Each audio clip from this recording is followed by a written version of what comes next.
त्याची पहिला विधानसभा अध्यक्षानंतर राज्यपालांच्या भाषणावर बहिष्कार घातला आहे, काय प्रतिक्रिया द्याल? आज शिवसेना उद्धव बाळासाहेब ठाकरे पक्षाने राज्यपालांच्या देखील भाषणावर बहिष्कार टाकला होता. याचं कारण एकच आहे, आपण पाहिलं असेल गेल्या 10-15 दिवसातल्या ज्या घडामोडी आहेत, खरं तर आम्हाला अपेक्षा होती की कुठे ना कुठेतरी राज्यपालांनी देखील चाचपणी करावी की हे जे मॅन्डेट आहे, जे बहुमत मिळालं आहे ते EVMचं आहे की जनतेतून आहे. त्यानंतर काही असेही दिवस होते जिथे वाटलं होतं की राष्ट्रपती राजवट लागेल किंवा त्यांना बोलवलं जाईल, आणि आपण पाहत होतात की कुठेही कायद्याची काळजी न करता पहिले इन्व्हिटेशन कार्ड छापले गेले, तारीख पक्षाकडून सांगितली गेली, राज्यपालांकडे न जाता. हा खरं तर राज्यपालांचा देखील अपमान होता. पण हे जरी झालं तरी आज एवढी मोठी घडामोड असताना, म्हणजे बेळगावमध्ये जो मराठी जनतेवर अन्याय होतोय ते असताना देखील आपण पाहिलं असेल राज्यपालांच्या भाषणामध्ये एकच ओळ बेळगावबद्दल आली, तीही नुसतं काहीतरी सांगितलं की आम्ही शिक्षणावर वगैरे खर्च करतोय. पण हा खर्च नक्की कोणावर केलेला आहे, किती केलेला आहे, किती लोकांना मदत झालेली आहे, स्थानिक जनतेला मदत झाली आहे की नाही? जे आधीचे घटनाबाह्य मुख्यमंत्री सांगत होते की आम्ही तिकडे विकास करू, विकास निधी देऊ, शिक्षणासाठी निधी देऊ, नोकऱ्या देऊ, महाराष्ट्रातच देऊ नाही शकलेत, पण तिथे तरी काही दिलं आहे का? ह्याच्यावर कुठेही उत्तर आलेलं नाही आहे. जास्ती करून केंद्राच्याच सगळ्या योजना आपल्याला सांगत आलेल्या आहेत. आणि म्हणून आज प्रश्न हाच पडतो की महाराष्ट्रात एवढे प्रश्न उपस्थित असताना आपण इतर तितर सगळीकडे बोललो आहोत, पण महाराष्ट्राची जनता जे मनात खतखत आहे की हे सरकार नक्की कोणाचं स्वतःचं आहे, जनतेने निवडलेलं आहे की निवडणूक आयोगाने निवडलेलं आहे, ह्याचं उत्तर अजूनही आम्हाला मिळालेलं नाही. असो, आज मी मुख्यमंत्री महोदय देवेंद्र फडणवीसजी यांना पत्र लिहिलेलं आहे की आजच्या अधिवेशनात, आणि जर आज नसेल तर नागपूर, पण आमची मागणी तर आजचीच होती की जर त्यांनी ठराव आणला असता आणि तो केंद्राकडे पाठवला असता की बेळगावला केंद्रशासित करा, आम्ही एकमताने त्यांना मंजूर करण्यासाठी मदत केली असती. कारण हा ठराव आज महत्त्वाचा आहे. महाराष्ट्राची जनता पाहत आहे, बेळगावमधली देखील मराठी जनता पाहत आहे. अखेर जर पाहायला गेलं तर तिकडचे स्थानिक जे मराठी लोक आहेत ते तर हिंदूच आहेत ना. मग इथे येऊन जे आम्हाला बटेंगे तो कटेंगे वगैरे सांगतात ते जातात कुठे मग अशा वेळी? तिथे ती जनता देखील मराठी आहे, मराठी म्हणजे हिंदूच आहे. मग त्यांच्यावर एवढा अत्याचार का सहन करतोय आपण? हा देखील प्रश्न आज भाजपने उत्तर देणं गरजेचं आहे. बेळगाव प्रश्नी काही शिवसेनेच्या नेत्यांना, पदाधिकाऱ्यांना देखील नोटिसा दिल्या आहेत, अटक देखील नोटिसा झालेल्या आहेत, अटक झालेल्या आहेत. स्थानिक जनतेवर आता पुढे लाठीचार्ज होऊ शकतो. हे कुठेही न चिघळता मला वाटतं केंद्र शासनाने आता हस्तक्षेप करावा आणि मोदी साहेबांनी तिथे केंद्रशासित राज्य जाहीर करावं. यापूर्वी देखील अशी परिस्थिती होती. त्यावेळी शिवसेनेचे नेते वेषांतर करून बेळगावला पोहोचले होते आणि तिथे जाऊन कार्यक्रम केला होता. तसं आता पुन्हा जर गरज भासल्यास आत्ताच सांगितलं तर आम्हाला सगळं अजून चेक लावतील ना. सत्ताधारी मंत्री असं म्हणतायत की आम्ही तिथे जाणार आहोत महाराष्ट्र. ते मंत्री आहेत का? आता जी मंत्री होती नक्की तुम्हाला खात्री आहे का ते मंत्री होणार? ते उदय सामंत आणि शंभूराज देसाई बघा, जाऊन करणार काय आहेत? सरकार त्यांचं इथे आहे, केंद्रात त्यांचं सरकार आहे की त्यांच्या मित्र पक्षाचं सरकार आहे. त्यांनी इथे आज ठराव मंजूर करायला पाहिजे होता, केंद्रात पाठवलं पाहिजे होतं. केंद्रात देखील पार्लमेंटचं सेशन चालूच आहे ना, संसदेचं सेशन चालू आहे. बनवा बेळगावला केंद्रशासित जोपर्यंत निकाल नाही लागत. पण कुठे ना कुठेतरी हे सगळं थांबणं गरजेचं आहे. स्वतः जाऊन नुसतं वातावरण अजून चिघळवण्यात काही अर्थ नाही आहे. तिथे जाऊन तुम्ही नक्की जाऊन करणार काय आहात? खोटी आश्वासनं मागच्याही वर्षी पाहिली, या वर्षी आम्ही पाहतो.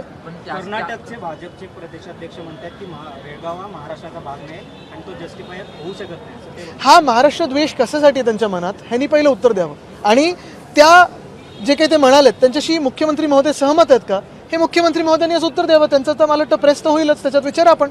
लातूरमध्ये 103 शेतकऱ्यांना वक्फ बोर्डाने नोटीस पाठवली. मला वाटतं काल त्यांनी सांगितलं की त्यांची नाही आहे ती नोटीस, असं मी काल लोकमतमध्येच वाचलं. मला माहित नाही, पण असेल तर चुकीचं मुख्यमंत्री उत्तर. चुकीचं पसरलेलं. आता हेच तर सांगतो ना, महाराष्ट्रात तुम्ही वातावरण कोण पसरवतं, हे कुठच्या सोशल मीडियामधून पसरतं, त्याच्यावर कारवाई होणार की नाही, हा एक विषय आहे. ठीक आहे, पण लोकसभेत ते घरातून बाहेर का नाही पडले? ईडीची भीतीमुळे हे माहिती आहे, त्यांनी आम्हाला सांगितलं त्यावेळी. तर बी टीम आहे भाजपची, आम्ही आधीपासून म्हणतोय. आणि हाऊसमध्ये कसे कोणाच्या इशाऱ्यावर वागतात हे मी जवळून पाहिलेलं. आता जास्ती बोलायला लावू नका. पुढच्या विषयी की आम्ही भाजपची बी टीम आहे हे आधी सांगायला पाहिजे होतं. आता मी जगजाहीर केलंय, आधीपासून ते वागतच तसे होते. आता त्यांना न सांगता वागत असतील तर त्यांचं लक्षण येतं. रोहित पवार यावरती म्हणतात की महाशक्तीच्या विरोधात लढायचं असेल तर आपल्याला एकत्रित. बिल्कुल, हमने सुबह भी मांग की, आज भी मांग की है. मैंने एक खत लिखा है स्वयं मुख्यमंत्री महोदय को कि आज हाउस में वो अगर एक ठराव लाते कि केंद्र शासित किया जाए, प्रस्ताव लाते केंद्र शासित करने के लिए बेळगाव को, तो हम सारे लोग उनके साथ खड़े रहते. और यही प्रस्ताव शायद संसद में भी आना चाहिए, क्योंकि संसद भवन में सेशन तो जारी है. यही हमारी मांग रहेगी कि वहाँ के जो अत्याचार हो रहे हैं वो रोका जाए, अट्रॉसिटीज़ रोके जाए, और मराठी जनता को जो हैरान किया जा रहा है वो तुरंत रोका जाए. मराठी जनता तो भी हिंदू ही है ना, तो बटेंगे तो कटेंगे बोलने वाले वहाँ जाके मराठी जनता को आश्रय देंगे क्या? चंद्रशेखर बावनकुळे जो प्रदेश अध्यक्ष है और विधायक जो उन्होंने एक ट्वीट किया और कहते हैं कि कर्नाटक का जो विधानसभा गृह है वहाँ से स्वतंत्र सावरकर की तस्वीर हटा दी गई है। बिल्कुल गलत है और ये हमने पहले भी बात कही है। और स्वतंत्रवीर सावरकर हो या सारे जो देश के बड़े नेता रहे हो पूरे फ्रीडम मूवमेंट में, हम सभी का आदर करते हैं, लेकिन मेरे सारी दलों से यही मांग है और यही विनती है कि उनको अभी इस राजनीति में ना खींचे, आगे की बात करें। भूतकाल में कितने हो गए, भविष्य के लिए कोई झगड़ेगा कि नहीं झगड़ेगा? जो है जिन्होंने अपने स्वतंत्र के लिए लड़े हैं, आज़ादी के लिए लड़े, उन सभी के सामने हम नमन करते हैं, लेकिन उन्हें राजनीति में ना खींचे। कांग्रेस हो, बीजेपी हो, सारे जो दल है भविष्य के बारे में बात करें, क्योंकि देश को भविष्य के बारे में सोचना जरूरी है। युवा सोच रहे हैं कि हमारे भविष्य के बारे में क्या। फारूक अब्दुल्ला, मोहम्मद यूनुस जो इसमें केयर टेकर प्राइम मिनिस्टर है बांग्लादेश की, उनकी तुलना योगी आदित्यनाथ से कर रहे हैं। कंपैरिजन जो है वो दोनों का आपको सही नहीं, मैंने अभी आपसे पहली बार सुना है तो पूरा कॉन्टेक्स्ट सुनना पड़ेगा। लेकिन बांग्लादेश में जो हो रहा है उस पर हमारी जो सरकार है, केंद्र सरकार है, कुछ बात करेगी कि नहीं, बयान देगी कि नहीं? क्योंकि हमने पहले भी पूछा था, मैंने खत भी लिखा था एमईए को कि स्पष्ट करे बात कि हिंदुओं पे अत्याचार हो रहे हैं कि नहीं, और अगर हो रहे हो तो उनके साथ क्रिकेट क्यों खेल रहे हैं, और अगर नहीं हो रहे तो फिर इकोसिस्टम सोशल मीडिया की क्यों घुमा रही है सब। तो यही बात मैं वापस एक बार दोहराना चाहता हूँ कि बांग्लादेश में हिंदुओं पे अत्याचार हो रहे हैं या नहीं, ये केंद्र सरकार ने बताना जरूरी है। और वैसे ही बेलगांव में मराठी जनता पे अत्याचार जो हो रहे हैं, क्या वो हिंदू नहीं है? तो केंद्र शासित होना चाहिए वो पूरी। लीडर ऑफ अपोजिशन के लिए आप क्लेम करेंगे क्या? क्योंकि कई ऐसे प्रेसिडेंट हैं जिसमें लीडर ऑफ अपोजिशन बन सकते हैं। बिल्कुल है, आप कोशिश करें। बिल्कुल है, और यही हम सोचते हैं, यही हमने कल भी कहा है कि कल तो हमने स्पीकर की इलेक्शन बिन विरोध की है, अनअपोज की है। वो इसी बात से की क्योंकि उनके पास संख्या है, ईवीएम ने दी हुई संख्या है, चुनाव आयोग ने दी हुई संख्या है। तो हमने प्रथा परंपरा जो है वो आबादित रखी और उसे आगे लेके जाने के लिए एलओपी, डेप्यूटी स्पीकर, ये अगर आप प्रथा देखें तो ऑपोजिशन के पास रहती है, तो वो है। महबूबा मुफ्ती की बेटी इल्तिजा मुफ्ती ने ये बयान दिया है कि हिंदुत्व एक बीमारी है, उस पर क्या? तो मैंने कल भी कहा है, पहले भाजपा से पूछे, क्योंकि भाजपा ने पहले उनसे रिश्ता बनाया था पीडीपी के साथ कश्मीर में। अगर हमसे इतनी ही दिक्कत थी तो लोकसभा चुनाव के समय क्यों नहीं अलग हो जाने के लिए कहा? देखिए, लोकसभा चुनाव में वो बाहर ही नहीं आए, वो तो घर में बैठे थे ईडी के डर से। उन्होंने साफ कह दिया था कि उन पे जो केसेस है यूपी में, डरे हुए थे, तो प्रचार ही नहीं किया, बिना उनके जीते हैं। अगर आपने देखा होगा तो बहुत सारी सीटों पे हमारे उन्होंने बगावत की थी उन्होंने।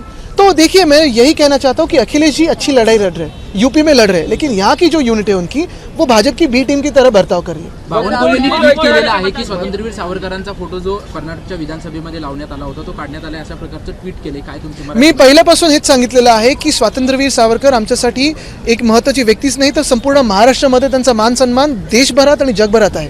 हे चुकीचं आहे आणि ह्याचा आम्ही विरोध करू, निश्चितपणे करू। पण ह्याच सोबत मी अजून एक सांगतो, मग स्वातंत्र्यवीर सावरकर असतील, मग नेहरू असतील, सगळेच असतील, ही सगळे जे महान लोक आहेत त्यांनी आपल्या आझादीसाठी, आपल्या स्वातंत्र्यासाठी, आपल्या देशासाठी जे काही बलिदान द्यायचं होतं ते दिलेलं आहे। आता राजकीय पक्षांनी ह्यांना आत्ताच्या राजकारणात न खेचता सगळ्यांसमोर आपण नतमस्तक होतो, सगळ्यांचा आदर करतो, पण आता भविष्याबद्दल आपण बोलायला पाहिजे। आपण सगळे भूतकाळच लढत राहिलो तर आपल्या भविष्यासाठी कोण लढणार? आपल्या नोकऱ्यांसाठी कोण लढणार? आपल्या हक्कांसाठी कोण लढणार? आपल्याकडे जे उद्योगधंदे आपल्या देशात यायला पाहिजे त्याच्यासाठी कोण लढणार?